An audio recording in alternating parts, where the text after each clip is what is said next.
मैं कंपैरिजन करूं, अभी अंडर 19 के वर्ल्ड कप के फाइनल में कौन था? इंडिया और ऑस्ट्रेलिया जी। ऑस्ट्रेलिया जीत गया। और 50 इससे ओवर में पहले 50 ओवर में भी इंडिया और ऑस्ट्रेलिया। ऑस्ट्रेलिया, वो दोनों ऐसा क्या जादू करते हैं भाई?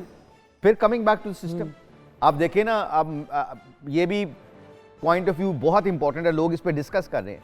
आईपीएल के सिवा कोई लीग नहीं खेलते इंडियन, जी कोई लीग नहीं खेलते। हमारे यहाँ तो आजकल ये बहस हो रही है कि क्या हमारे वाले खेलने जाएं या ना जाएं। एब्सोल्युटली। अब मुझे जो पीसीबी ने बहुत एक अच्छा काम किया है, प्लेयरों की सैलरी जो सेंट्रल कॉन्ट्रैक्ट होता है ना, हाई रेस बिल्कुल। और बहुत अच्छी, और देना चाहिए प्लेयरों को पैसा, जितना दे सकते हैं देना चाहिए। और अगर इनको अपनी इनकी फिजिकल कंडीशन को बचाना है, शहीन को बचाना है, बाबर को बचाना है, तो जो इनको लीगों में पैसे मिलते हैं उस लीगों के मुताबिक इनको फिर ट्रीट किया जाए।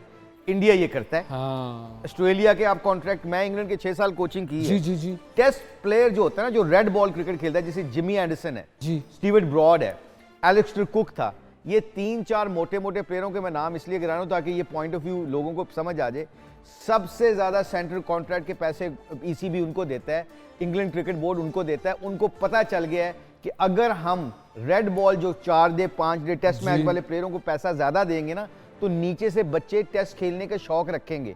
अगर हम टेस्ट वालों को लिफ्ट नहीं कराएंगे, गुड बाय कह देंगे और उनको पैसा कम देंगे, सब फिर 2020 क्रिकेट खेलेंगे। और 2020 क्रिकेट जो होती है ना, आपकी बेसिक्स तगड़ी नहीं होती। जो बच्चा आके हिट्टे मार मूर के आगे 2 मैचों में हिट हो जाता है ना, उसकी बेसिक्स तगड़ी नहीं होती। और जब उसके ऊपर प्रेशर पड़ता है, और प्रेशर में आपकी बेसिक्स ही काम आती हैं और कोई चीज काम नहीं सही बात आती। है। तो रेड बॉल को ऑस्ट्रेलिया भी, इंडिया भी, इंग्लैंड भी, साउथ अफ्रीका भी, ये 4 टीमें ऊपर लेवल की हैं। न्यूजीलैंड भी बहुत ज्यादा फोकस करते हैं रेड बॉल के ऊपर। और हमारी पाकिस्तान में रेड बॉल के ऊपर कॉन्सेंट्रेशन नहीं है, क्योंकि हमारे सुपरस्टार जो प्लेयर है ना, वो अनफॉर्चुनेटली एक तो टाइम नहीं होता, जब उनके पास टाइम होता है तो उनको ब्रेक चाहिए होती है। कोई भी रेड बॉल क्रिकेट नहीं खेलता फर्स्ट क्लास क्रिकेट में, इसलिए हमारे स्पिनरों की कंसिस्टेंसी नहीं है, इसलिए हमारे फास्ट बॉलर 4 ओवरों के बाद ओवर ज्यादा नहीं कर सकते।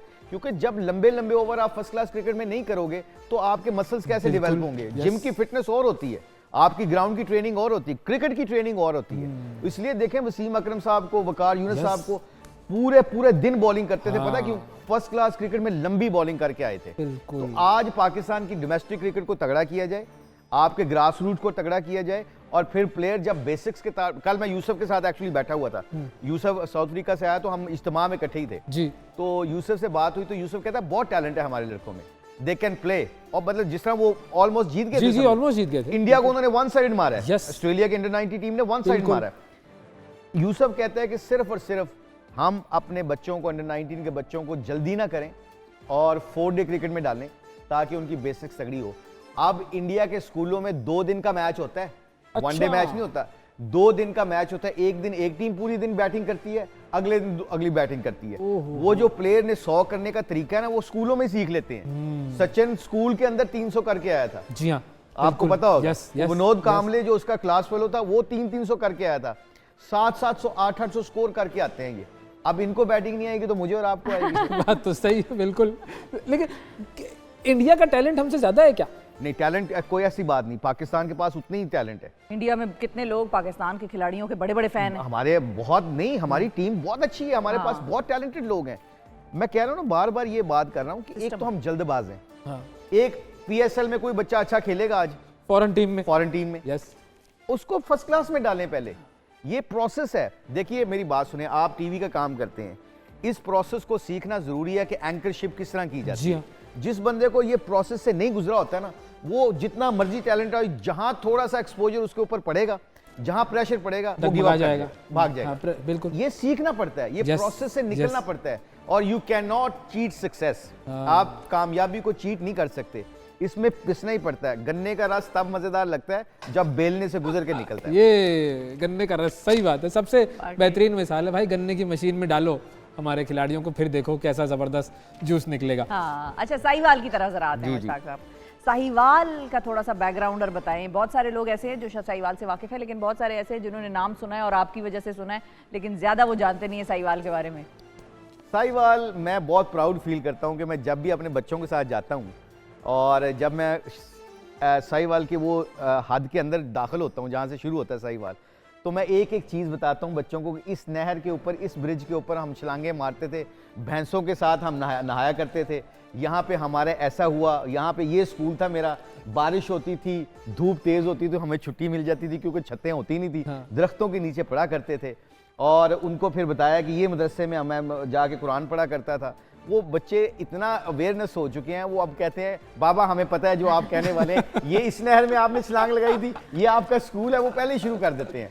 तो साहिवाल मेरा बहुत एक मैं बचपना गुजरा है जहाँ पे मेरे वालिद साहब, मेरे वालदा, अल्लाह दोनों को जन्नत नसीब करे, मेरे बहन भाई उधर रहते हैं। एक मेरे लिए बड़े प्राउड मोमेंट थे और मैं इसमें बहुत ज़्यादा कई दफ़ा ये एक्नॉलेज करता हूँ कि बिस्कुट फैक्ट्री के एक ऑनर होते हैं मियाँ बशारत शफ़ी साहब। अच्छा। मियाँ अल्लाह उनको जन्नत में आला मुकाम अता फरमाए, उन्होंने मेरी बड़ी मदद की। अच्छा। उन्होंने मेरे 500 रुपया मुझे वजीफ़ा लगाया क्योंकि I can not afford anything, मैं शूज़ भी नहीं खरीद सकता था।